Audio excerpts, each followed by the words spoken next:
এই মেয়েটিকে আমি ভালোবাসি, একে আমি কথা দিয়েছি, একে আমি বিয়ে করবো। কেন, এই মেয়েটার কি বিয়ে হয়নি? বিয়ে হয়েছে, তবুও ওকে আমি বিয়ে করবো। ওর স্বামী দুবাই থাকে, ও 9 মাসে 6 মাসে একবার বাড়ি আসে। ও স্বামী সুখ পায় না, আর এইদিকে আমি বইয়ের সুখ পাই না। তাই আমাদের দুজনের মনের মিলন হয়েছে, আমি ওকে বিয়ে করবো। ও আমাকে বিয়ে করতে রাজি আছে। হবে একটা হিসাবের কথা বল, ওরও বিয়ে হয়েছে, তোরও বউ ছেলে আছে, আবার তোকে বিয়ে করবি? এগুলো সমাজের লোক কি বলবে? পিটিয়ে মেরে দেবে তোকে। সমাজের লোক পিছিয়ে মেরে দেবে?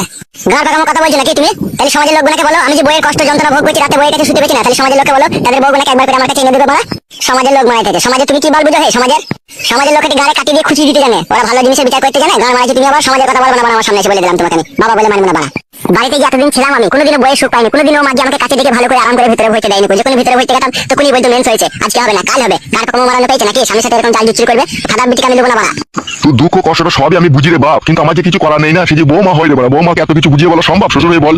বুঝিয়ে বলা যখন তাকে সম্ভব নয়, তাহলে তুমি একটা জিনিস বুঝে নাও বাবা। তোমার পাশে যে মেয়েটাকে দেখতে পেয়েছো, এই চিনির পাকানটাকে আমি বিয়ে করে চিনির পাকানের শরবত আমি খাবো।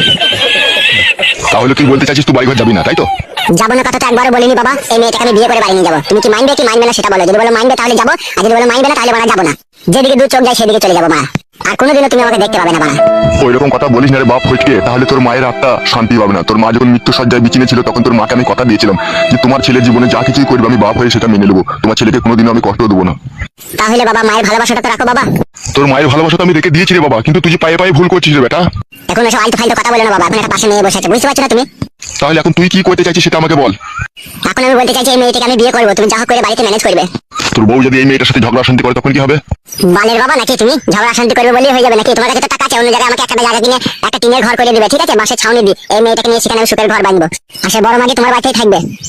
উফ বড় ভারী টেনশন দিয়ে দিচ্ছিস রে বাপ তুই। টেনশন দিলাম তোমাকে বাড়া? আমি এটা টেনশন লয় বড়, এটা দুটো বিয়ে করবি। আমি নাহলে যতদিন বেঁচে থাকবো ততদিন তোকে খেতে দেবো। আমি মরে যাওয়ার পর কে তোকে খেতে দেবে?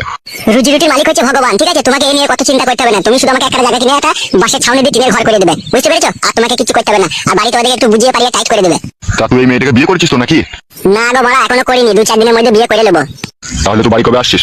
আমি ঠিক ফুস করে বাড়ি চলে যাবো, ঠিক আছে? আর বাড়িতে কাউকে কিছু বলার দরকার নাই। তুমি একটা জায়গা কিনে টিনের ঘর মর করে ওখানে রেডি করে রাখো। মানুষ হইতে পারলি না তুই। বালের এই 4 দিনের দুনিয়ায় বাঁচতে এসে আবার মানুষ হয়ে আবার কি হবে? মানুষ হয়ে থাকাই ভালো।